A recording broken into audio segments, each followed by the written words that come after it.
noonu la jàppe ay bokkamit noonu la leen jàppe woon mooy ku ci ne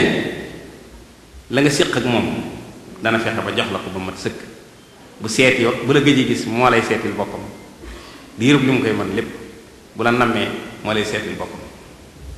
te war may noonu la ko joxe ñi mbokkal sëñ Tuubaa maa ngi fàttaliku bis bi mu mujjee dem ko sëñ soin bu ak ni ñu demee maa ngi moom ànd keroog lañ mujjee gis muy bis bu àllarba ñu ne fa ba gee waaye ba ñuy accès dama ne ko buntu kër bi di dana sore ci yow te ñoo jaare ci buntu toggal bi mu ne ma yii kilifa kenn ko jaar ci wanag te yëgul Allahu akbar seetal loolu neen yi déet kilifa bi nañ jaar fi ñëpp yi jaar rek ba ñuy génn lañu suñu sañ ubbil buntu toggal bu dañ jaar ba ñuy génn kon noonu la ko yàlla mayoon te xam nga booba mënoon na àgg rek daal di kii waaye moom noonu la war maale ñi bokkal sëñ bi ñëpp ku ci ne mi ngi wut nee na ku ci ne boo dee wut sëñ Tuubaa ci ma neen maa ngi wut sëñ Tuubaa ci yow dem te noonu la doon doxal kon noonu la ko yàlla mayoon xelum adduna it ku ko rafetle la woon ndax te daa wax ne xel mi ci gën ci xel yi mooy xel mi lay xalaatal lu ak séegul nee na it xekmatu bi ma jëlee ci moom te ku ne mën na laa amal njëriñ mooy lépp loo xam ne addunaa la ko tax a def mbirum addunaa la ko tax a def dee ci bàyyi xel ni ko nit ñi dégg lépp loo xam ne yàllaa la ko tax a jóg la nga ci fas rek a ci am solo lépp loo xam ne addunaa la ko tax a jóg dee ci bàyyi xel ni ko nit ñi dégg na ko nit ñi dégg rek a ci am solo ndax boo ko ci jubluwutit bu waa la ko nit ñi dégg donc la ñuy àtte waaye lépp loo xam ne yàllaa la ko tax a jóg nag ne ko nit ñi dégg bu ci am solo li nga fas rek a ci am solo kon nag loolu mën na sa ci tënk wax ji bu ko defee ku ne def ko bu yóbbal lépp looy jëfati ngir jëmmi Sëñ Tuubaa it nga fas ci lool nee na it lépp loo xam ne daal ne Tuubaa man benn listixaar rek laa ci def lépp ak moom laay digali taalibe yi mooy lu ci waaye di def ngir jëmmi Sëñ Tuubaa rek waaw benn listixaar rek laa ci def moom Tuubaa taalibe bu ñëwee di ma wax loolu laay def mooy lépp loo yëkkati mu yomb ci yow rek jàppal xam ne Sëñ Tuubaa ànd na ci lépp loo yëkkati seet mu jafe rek waccal xam ne sëñ bi ànd na ci loolu moom fi laay tëjee sëg kon nag asalaamaaleykum wa rahmatullahi taala wa barakaatu yàlla na jëf ji bokk ci jëf yi Sëñ Tuubaa nangu te defal ñu ci lu kawe suñ jort te daje gi ñu fi daje yàlla defal ñu ay xéewal defal ñu mujj gu rafet defal ñu doon nag taalibi Sëñ Tuubaa yu nangu seenu taalibi ndax nee na daal gisuma koom mu gën a màgg ak taalibi gisuma koom mu gën a nange taalibi guñ nangu waaw waaye nee na nag biig rek nettali naa ko nee na ma nag loo waaw Sëñ Tuubaa bu la neexee ba nga tudde ko mu ne waaye nag li ciy jariñ nag mooy ak taalibi gi li koy rafetal mooy ak positif nag bay ba nga tuddee sëñ bi ab teen dana ko doon bay ba nga tuddee sëñ bi géej dana ko doon bay ba nga tuddee sëñ bi dex dana ko doon waaye nag lu mu ci mën a doon de bool moo la ciy duyal wala bagaan waaye lu mu ci mën a doon de boo yorut positif yor nga bool bu defi bën loo tiim ndox mi bu ñu la ko sottee ci sa kaw lay tuuraat waaye doo mën a yóbbu ci sa kër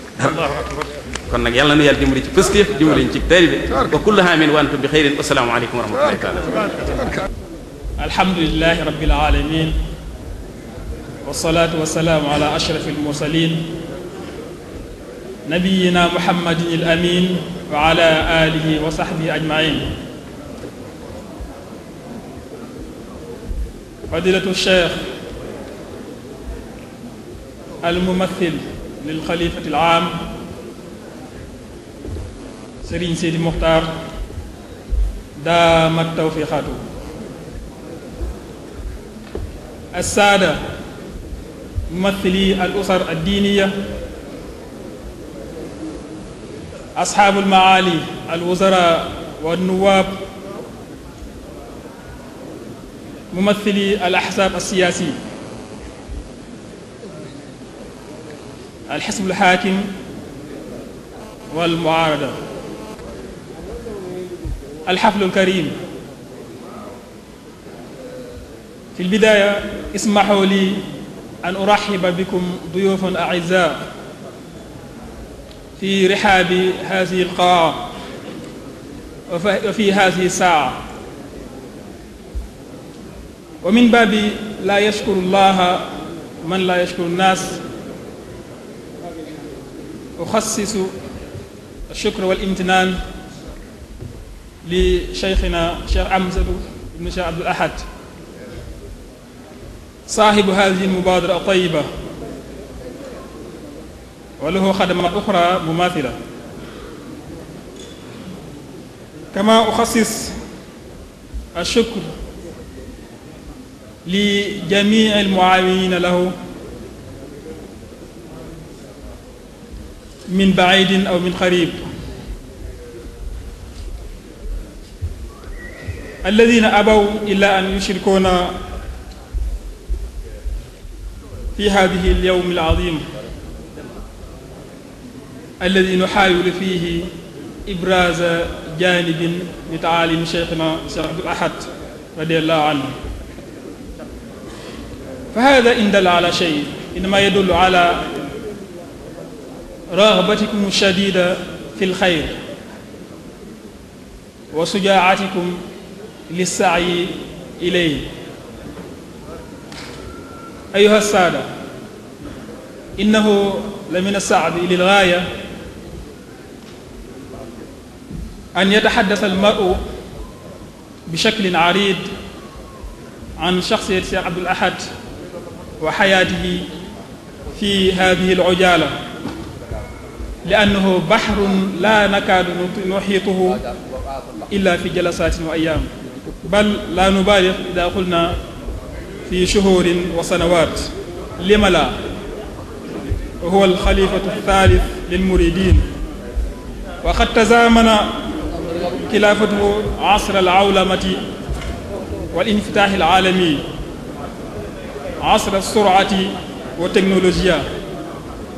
نهاية ثنائية القطب وسقوط جدار برلين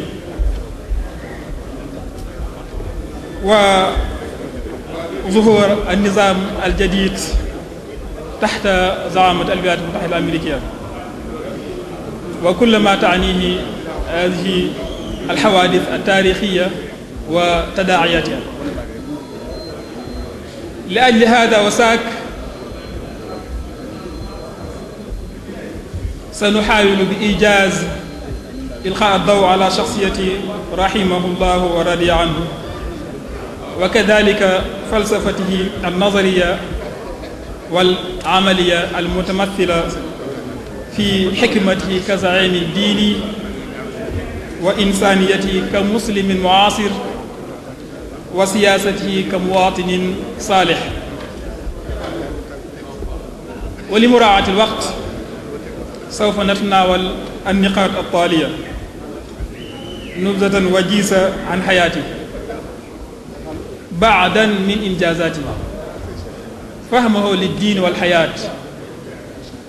دوره في توحيد صفوف المسلمين. نبذة وجيزة في حياته عن حياته. ولد الشيخ عبد الأحد بن خديم الرسول يوم الاثنين 23 من شوال سنة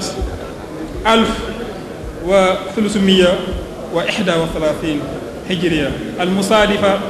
1914 ميلادية، في البقعة المباركة جربل. وهو أول من بشر والده كمولود جديد في تلك الحقبة التاريخية. تعلم الشيخ القرآن الكريم في صغره وأتقنه، وشرع في العلوم الإسلامية وبرع بها فيها، جال وجاب البلاد واحتك بالناس وجرب، وتوفرت في شخصيته جميع الصفات الكريمة التي أهلته لزعامة هذه الأمة وقيادتها الروحية، والتي من أهمها واحد: الأمان والمصداقية. ظل اسم باي لحد لدى العامة مقرون